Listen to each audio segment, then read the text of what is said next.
Can you even imagine a job where you must climb 1,000 feet into the sky, swaying in the wind, just to change a single light? Or another one where you have to walk through an active minefield? One wrong step and it's over? Even picturing these terrifying jobs sends a cold shiver down your spine. These people come face to face with death every day. There's no margin for error in their work. Let's dive in. Step into that dangerous world where the shadow of death reaches for you at every moment, where every step might bring the chill of the grave. First up, delivery drivers. Believe it or not, their job is one of the deadliest on earth. You might think, how could such an ordinary job be so dangerous? But when you see these people weaving through traffic, slipping between cars, running red lights, squeezing past pedestrians, everything becomes clear. And that's just the beginning. No matter how you commute, you don't have to climb hundreds of feet to get to the office. Unlike crane operators, imagine being up there.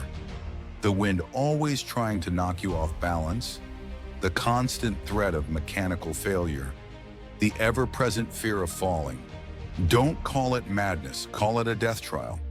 Prison gardeners work alarmingly close to death every day. Welcome to the prison garden, where more than 100 of the world's deadliest poisonous plants grow. A warning sign at the gate is only the start. You must stay on high alert at all times because some of these plants can stop your heart on contact. There are phototoxic species that leave permanent burns and blisters on the skin for years. If their seeds are ground and ingested, they can kill you. Leaves, roots, stems, every part can be lethal. These plants don't cut you in two like a blade, they destroy you from the inside out. Once the ship's hull gets fouled with these dangerous plants, they can't be cleaned with a simple spray. Someone has to dive beneath a massive vessel and clear the sharp propellers by hand so the ship can sail safely. That job is brutal, and you must be careful the engine is off. Otherwise, it's fatal. I'm glad I'm not in their boots. I'm also glad I'm not the bus driver who carries passengers along one of the world's most dangerous routes, the hairpin, narrow, slippery mountain roads above the city of Lima. Sitting by the window won't comfort you, only terror will. From sudden drops to tight corners, one tiny mistake can turn a routine route into a death sentence. In that world, it's true what they say, better late on this earth than early in the next. Under the ocean, scientists head out to study the ocean's apex predators, sharks. It's a severe test of nerves. When an 18-foot shark comes charging, trying to take you whole, you begin to understand just how exposed they are. People do far more terrifying work than most of us can imagine. Before we go further, let's turn to the sewer divers who descend into the filth to clean clogged underwater intakes. They're the unsung superheroes, clearing away grotesque blockages so systems can keep running. That work demands courage. There's no safety when you battle nature. Storm chasers live for that fight. Their job is to hunt extreme weather, chasing tornadoes to their violent centers so scientists can study them. Any day might bring hail, flying debris, sudden storms. They set up cameras in the doorway of nature's fury, knowing terror awaits every second. By now we're at the top 10, and what you've seen so far may raise your pulse.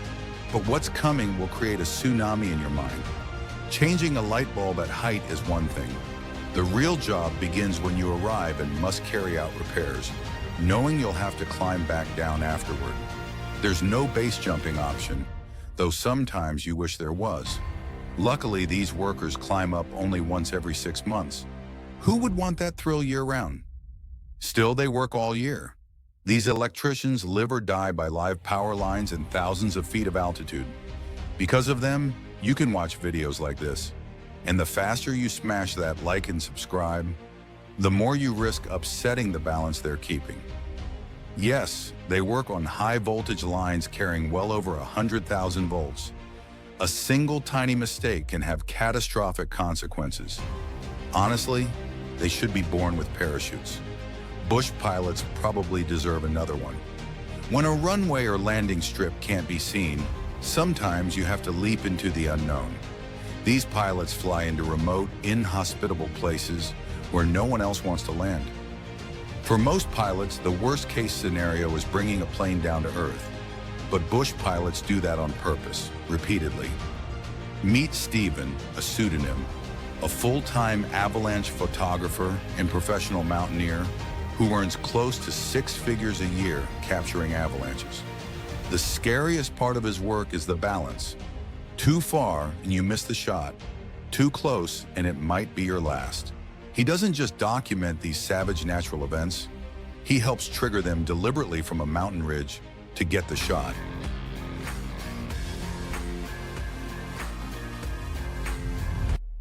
That's playing with death for art. Wildland firefighters are some of the bravest people out there. They don't just fight flames from the ground, they parachute into blazes or plunge straight into the heart of a fire. They're responsible for battling forest infernos before they spread. When time is critical, saving lives becomes their only mission. Now let's talk about a job so insane it sounds made up. Collecting venom to produce anti-venom. When a venomous snake bites, tissue around the wound can rot instantly and vital organs can stop working. Harvesting that venom is one of the most dangerous tasks imaginable.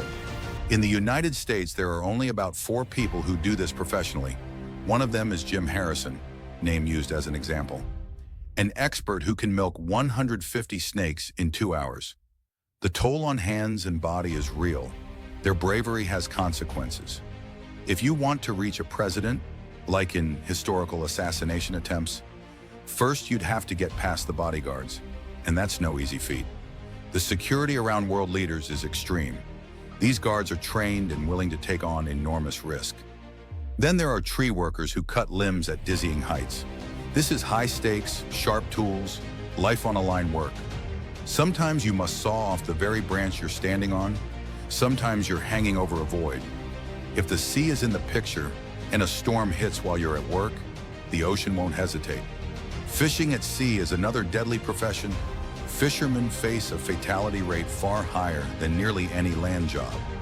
Statistics show fishing deaths are vastly more common, and many of those are due to vessel capsizing. When you see all this, it starts to feel like nowhere on Earth is safe, not even your own bed.